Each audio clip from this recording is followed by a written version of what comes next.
৯ দফা দাবিতে জয়পুরহাটে আদালতের সামনে অবস্থান নিয়েছে বৈষম্য বিরোধী ছাত্র আন্দোলনের কর্মীরা এবং সেখানে এই মুহূর্তে আমাদের সহকর্মী হারুনুর রশিদ রয়েছেন। আমরা তার সাথে কথা বলি। হারুন, যারা এই কর্মসূচিতে এসছেন তারা আসলে কি চাচ্ছেন, কি কি দাবি নিয়ে তারা এখানে অবস্থান নিয়েছেন?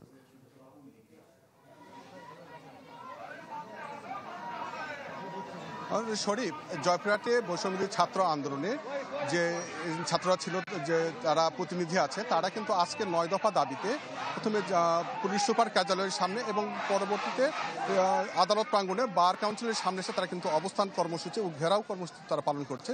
তো তারা যে দাবিগুলো কি আছে সেটা নিয়ে একটু জানবো। এখানে যে বৈষম্যবিরোধী ছাত্র আন্দোলন প্রতিনিধি যে একজন স্টুডেন্ট আছে তার কাছে জানবো আসলে আপনারা কি নিয়ে আজকে এই দাবিটা আপনারা ঘেরাও কর্মসূচি পালন করছেন। স্বৈরাচার সরকার পতনের দীর্ঘ 5 মাস পরেও পুলিশ প্রশাসন এখনও তার আগের অবস্থানে ফিরে আসতে পারে নাই। তারা এখনও আওয়ামী লীগের দোসরদের সঙ্গে লিয়াজু এবং বিভিন্ন অপকর্ম সঙ্গে তারা সঙ্গ দিচ্ছে।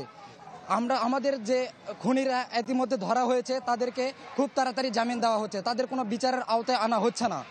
এবং পুলিশ প্রশাসন, ছাত্রলীগ দ্বারা আমাদের সাধারণ ছাত্ররা নির্যাতিত হলে সেই বিষয়ে পুলিশ প্রশাসনকে অবগত করলে পুলিশ প্রশাসন এর বিরুদ্ধে কোনো পদক্ষেপ নিচ্ছে না। তো এরকম আরও সকল কর্মসূচি নিয়ে আমরা আজকে বৈষম্যবিরোধী ছাত্র আন্দোলন জয়পুরহাট জেলার পক্ষ থেকে আমরা একটা উত্তাল ঘেরাও এবং অবস্থান কর্মসূচি পালন করছি।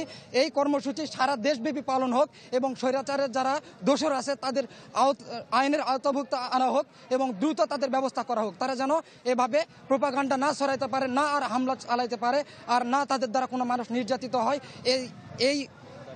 এই দাবি আমরা সারা দেশে তুলে ধরা হোক। তো শরীফ, যে শিক্ষার্থীরা যারা জানাচ্ছিলেন তারা প্রথমে আন্দোলন করে যারা পুলিশ সুপার কার্যালয় তার অবস্থান ও ঘেরাও কর্মসূচিতে আদালত প্রাঙ্গণের, তারা এখন আইনজীবী যে ভবন আছে তার নিচেই কিন্তু তারা এখানে এখন অবস্থান মনোনয়ন করছেন।